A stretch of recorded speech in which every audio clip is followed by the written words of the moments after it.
Welcome to the Investigation Game podcast, brought to you by Workman Forensics. Welcome to the Investigation Game podcast, hosted by Leah Wheatholter, CEO of Workman Forensics in Tulsa, Oklahoma. Joining Leah today is Rick Roybal. Vendor risk management activist, author, and speaker, Rick Roybal has worked in the oil and gas industry for over 15 years. His early career in technical writing fostered a desire for organizational policy and procedural development. Today, Rick is a project manager for Martindale Consultants. Rick's experience in vendor due diligence and compliance gives Martindale a front-seat view of the risks inherent in their clients' vendor management process. Rick also serves as the president and chair of the Vendor Roundtable. Rick has earned 3 degrees: a B.A. in Russian, an M.A. in Linguistics, and an M.B.A. in Finance and Accounting. Rick is a Certified Fraud Examiner and Certified Information Systems Auditor. Thank you for joining us today, Rick. Well, thank you for having me. I really have been looking forward to joining you on a podcast. I've listened to several of them, and I've been wanting to join the fun here. So I'm ready to go. Yeah, well, we're super glad to have you. Now, I ran across your name and information on LinkedIn, but then also because you wrote an article for the ACFE's Fraud magazine, and it is called Keys to the Kingdom, Oilfield Fraud, a fictionalized case story about vendor fraud within the oil and gas industry. So what was the source of inspiration for this case study? Well, I think, first of all, just a little bit about my background. I have a degree in Russian linguistics, and then I had this MBA in finance accounting, and I have always seemed to kind of meld these things together. I used to teach literature classes and writing classes at the university. So I've always loved to write, whether it's a report or whether it's a story. And so when I started kind of coming across some of these case studies, I said, let's do this, but let's change up the names and the faces and everything. And so I fictionalize these things, and then I kind of add a little detail because I don't know all the parts of the story, but that's a little bit where the inspiration came. But honestly, I just subscribe to the Google newsfeed and put in FBI case study, vendor fraud, and then output comes in his email, and I just kind of say, this sounds like a good story to write about. Yeah, awesome. So is this one based on one story, or is it based on a collection of stories? Yeah, it's based on a one story, and actually it is a story that actually came out of Oklahoma. And okay. nothing to say bad about Oklahoma, but a lot of my stories come out of Oklahoma. So oil and gas, right? Yeah, so exactly. It's not to say that Texas doesn't have its share of problems, but just recently it has been that way. So yeah, well, why don't we just jump in and you tell us about this case story? Sure, no problem. So this is a story that came out from some work that was done with Chesapeake, and as many of your listeners are aware, Chesapeake is huge to the economy in Oklahoma. And so when it did break, it was a little bit of surprising to me, because I thought there were some more controls in place, and perhaps there are, and this one just slipped through it. But anyways, nonetheless, here it's kind of unique. This gentleman, he was working as a production foreman, and that's, pretty high up the food chain. You're out there watching, the water and maintenance of tanks and things like that. And he worked for Chesapeake from 2002 until, and I'm going to be kind of specific here, until September of 2011. At about July 2011, he decided to form his own company. It was called Platinum Express. It's now defunct, but he started in July of 2011. So he was thinking about these things way before he was even, not an employee anymore. The interesting thing is that when he left Chesapeake, he soon became an approved Chesapeake contractor, and that was within a month. Again, was that normal speed through going through due diligence, et cetera? I don't know. It may have had to do with something with the fact that he was a former employee and then he became a contractor. So you can already see the story kind of bubbling up here. So the interesting thing is that what he was overseeing while he was a Chesapeake employee, he now became that type of contractor, and that is specifically this water hauler. And it's water hauling has been ripe with, fraud for many, many years, and it's getting better, but there's still, some bad actors out there because it's just this open, nobody's watching, the big, big spaces out there. And there's very little oversight, et cetera. And the invoices come in very, very low. So it just kind of falls underneath the radar. So he worked for Chesapeake from October 2011 until about July 2014. The case is that he defrauded Chesapeake for about $4.3 million. And that's quite a bit if you start to think about it and kind of do some calculations, because what that means is that it was about, I think they said about 1,100 fraudulent invoices. There may have been some legitimate ones in there. Yeah, pretty bad. So just kind of falling a little bit further along there, his fraud really is that because he knew sort of where the control gaps were in this area, he decided that's the way he was going to, sort of manipulate. And so he generated invoices that were under $5,000, and that was the amount, that lower level amount for processing and payment. He forged the signatures and used the employee IDs of certain Chesapeake employees. And that was, the green light for accounts payable to kind of process the invoices. And then finally, he submitted it through Open Invoice. Now, that's not necessarily a bad thing, but if he knew that Open Invoice didn't have, red flags or a price book to be able to catch these things, then it was just, the green light for him. So that's how he got away with it. Yeah. So just a couple questions I had as you were talking about that. So was he an employee when he was running the scheme and then he just kept it going after he left, or did he wait until after he left? I don't think I've followed the dates there. He did leave. But what we don't know is, did he leave on good terms? The interesting thing is, and this is something I share with some of my audience members when I talk about this, and that is, Chesapeake at that time in 2011 was a good job to have. I mean, there was about 10,000 employees, U.S. employees. There were only about 900 job openings at the time.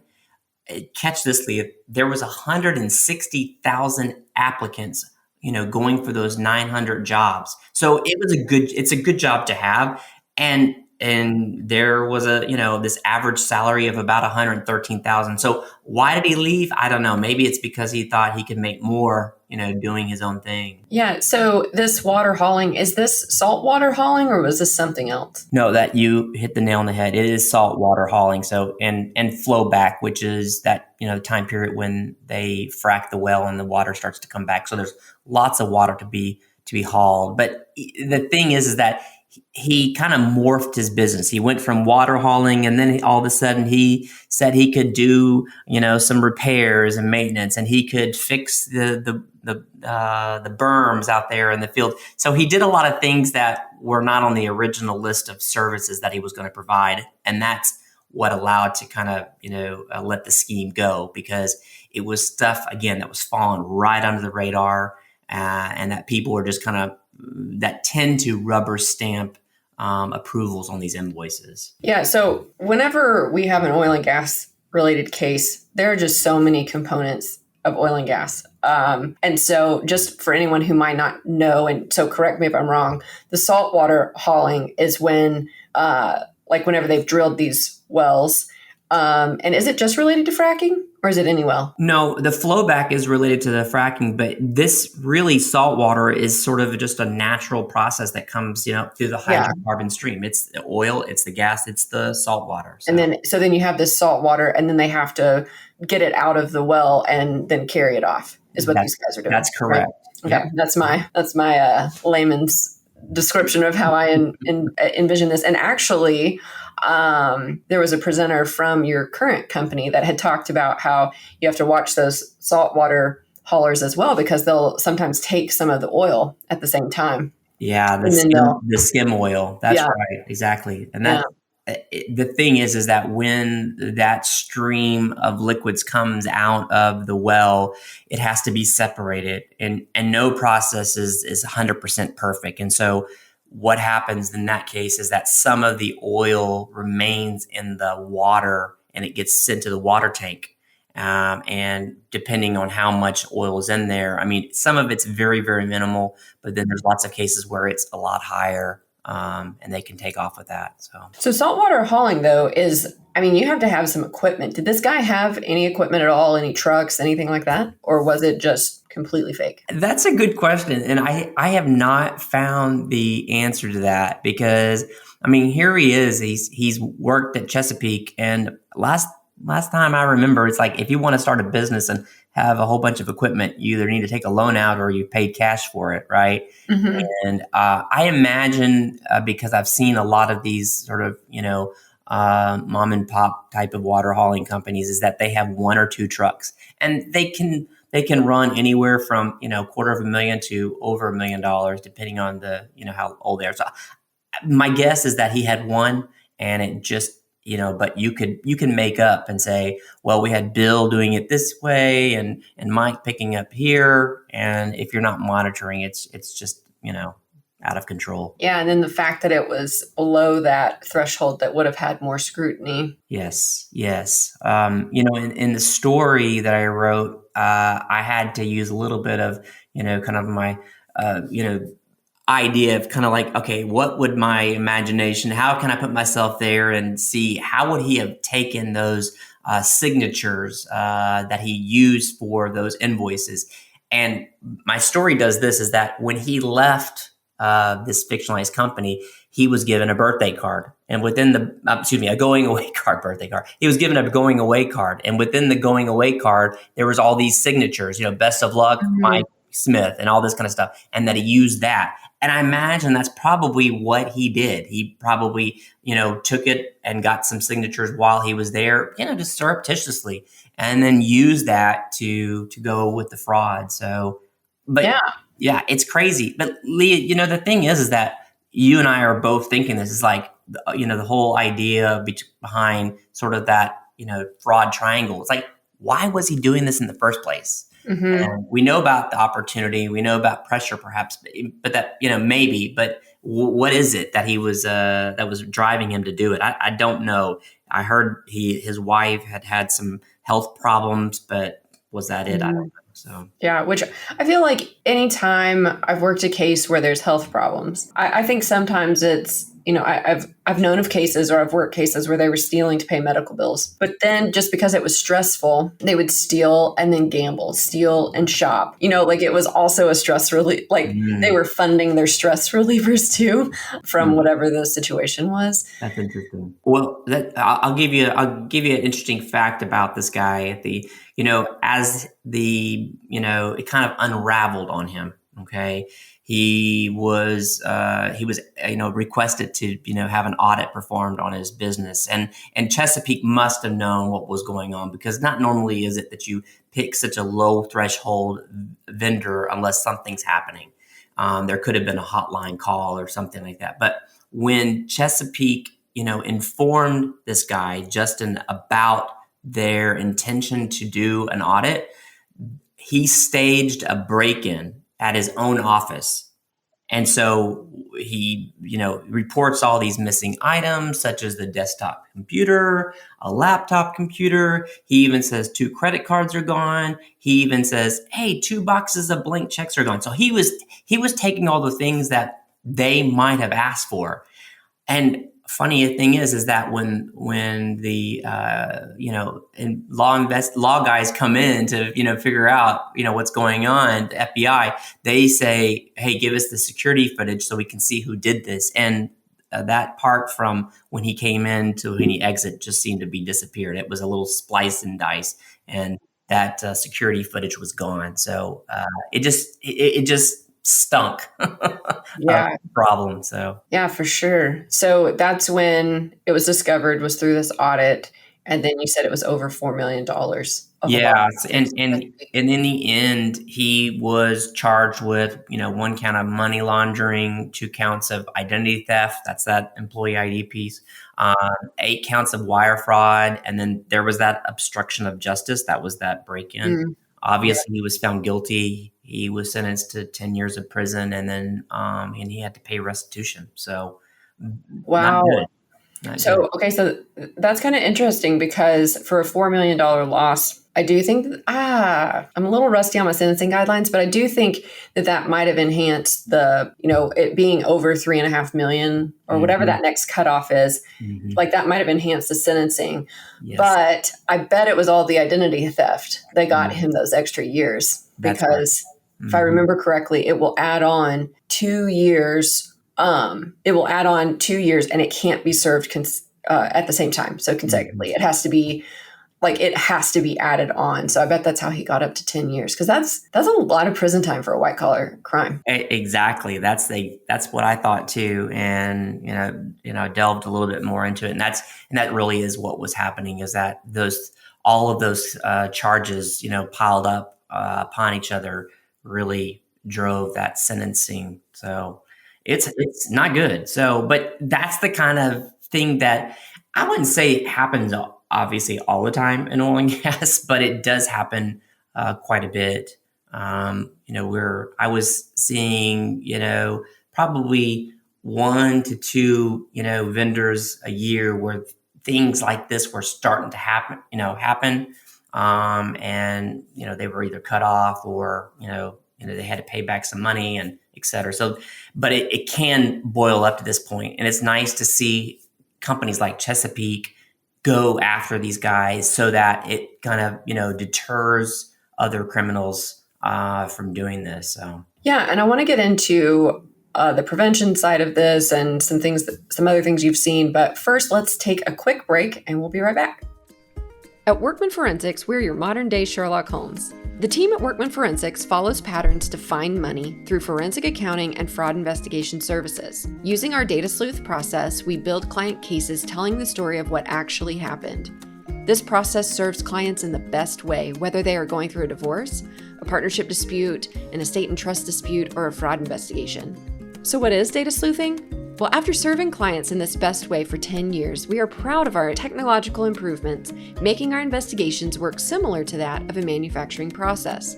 By following a consistent investigative and internal process, our team addresses client concerns in a timely, responsive, and thorough manner. But don't worry, clients don't go through this process alone. We believe communication is vital to the success of an engagement, so each client is guided by a highly trained and specialized expert forensic accountant along the way. And because we think data sleuthing is the best way to investigate financial disputes, we work to train other professionals as well through our investigation games, guided interactive workshops, and our Be a Data Sleuth seminars. To learn more about any of these services or trainings, visit our website, workmanforensics.com. In fact, our website is full of resources for anyone looking to learn more about forensic accounting, fraud investigation, or our data sleuth process.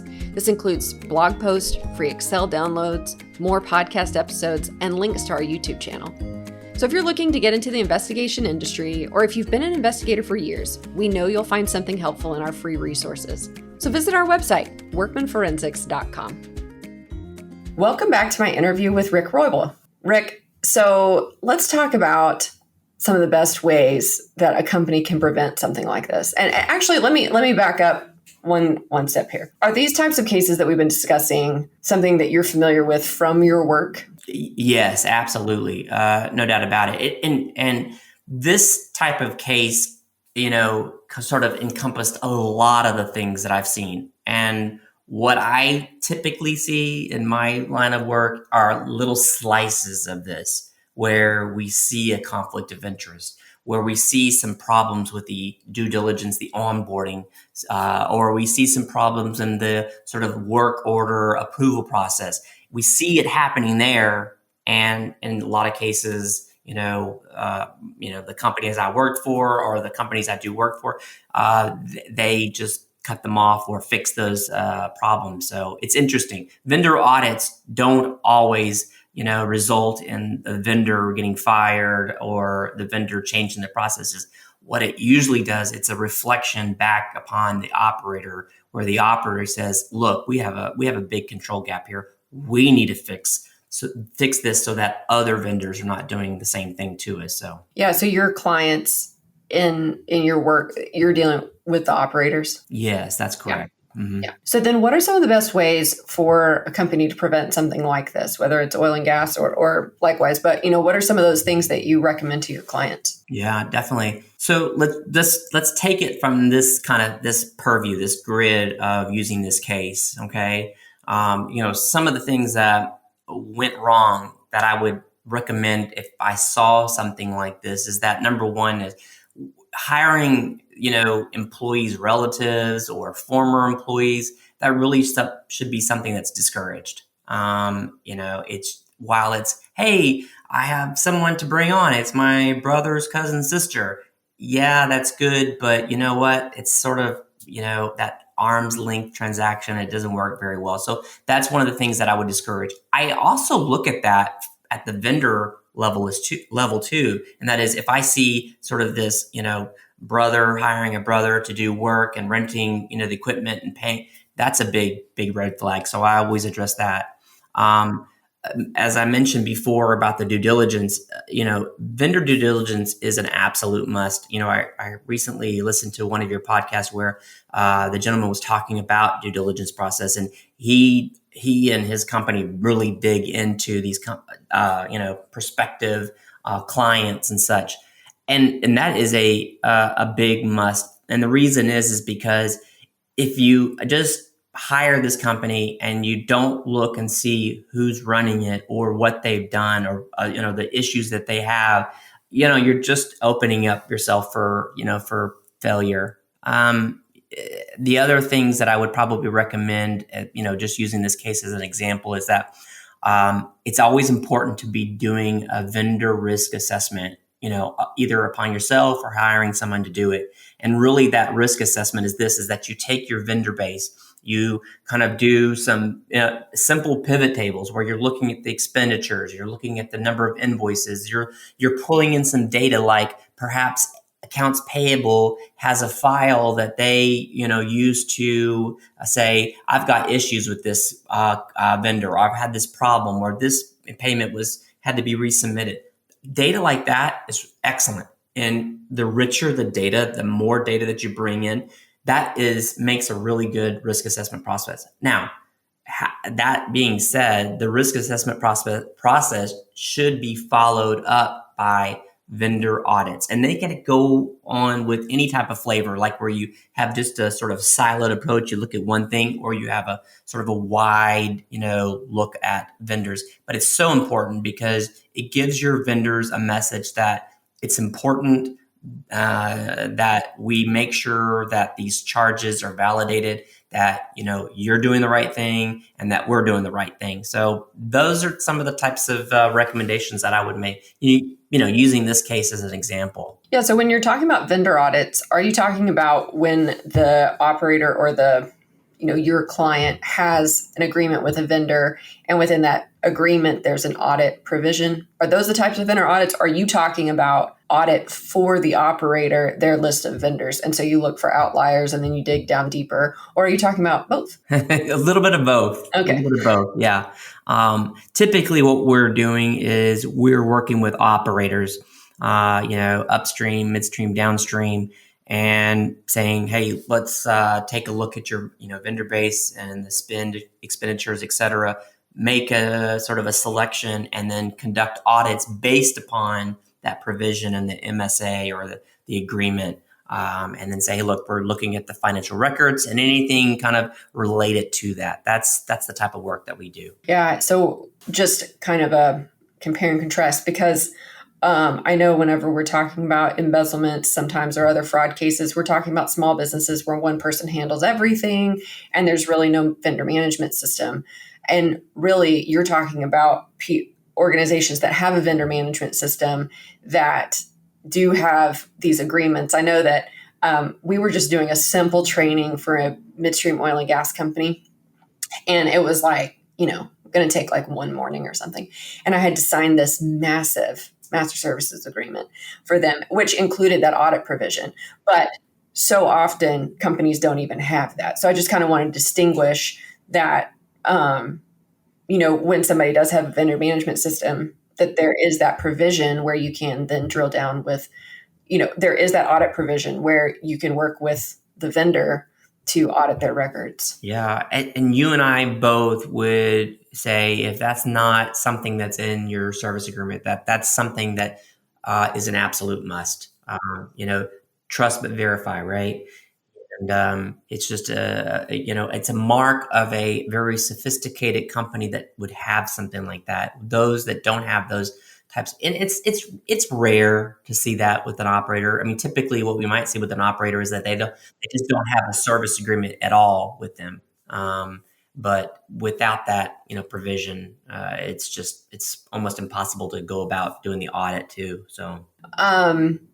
Yeah, I had one several years ago, and actually, I guess it was kind of in oil and gas. It was a subcontractor of a subcontractor type thing. Mm-hmm. And so whenever they had contracted out this work to the subcontractor, like B, they, in their agreement, and, I have this with my independent contractors as well, like that we can audit the time records, however you're billing us, we can audit that before we pay your bill if we think that we need to. Anyway, it turned into a really interesting case. I have no idea where it ended up because our work on it was just kind of different. But anyway, subcontractor B just started refusing to comply with that vendor audit. And so, of course, it's kind of like, well, okay, then this is totally fake. Anyway, fun end to that story is that the subcontractor was supposed to be a professional, like a licensed professional, and he was not at all. And he had even forged or had like stamps made because he needed to stamp some documents, and even had that forged. And anyway, it was a fun case. But yeah, as soon as they started refusing to cooperate, it's like, okay. Those are red flags. Those are red flags, right? So, for sure. For sure. Like, probably none of their invoices are legitimate, Yeah. Well, interesting. Well, I want to have enough time to talk about the Oil and Gas Vendor Roundtable. Yeah. What is this? Yeah, sure. In 2014, I was living in Denver, working for an operator up there. And to be honest, I just didn't know, were there any other, Rick Roybals out there, in the sense of vendor auditors. I knew of a couple, but really, honestly, that was just, who are they? You try to look on LinkedIn and you couldn't find many. So I had a very fortunate phone call that got set up with me, and it was a person that was working for another operator. And she called, and we talked for maybe 2 or 3 hours. And at the end, we kind of both agreed, it's like, wouldn't it be great to do something like this where we meet, often, where we can talk about these cases or, just best practices, et cetera. Well, that birthed an organization about 6 months later. And so ever since then, we have been meeting usually about twice a year. COVID has certainly changed things, but we meet twice a year, and it's grown from 10 people at that very first meeting to now over 500 people across the world. And yeah, it's phenomenal. And it's not just now vendor auditors. We have accounts payable and other accounting, folks coming in. We have contract management. We have risk that's coming in. And then sometimes we just have, the operations that come in as well. In fact, interestingly enough, we have a class that's coming up on April the 6th. I don't know when this is going to run, but on April the 6th, in a few days. And it's about how to audit water haulers. And we have actually a couple of vendors that are coming. So I don't know what that means if they're trying to figure out, the keys to the kingdom. Right.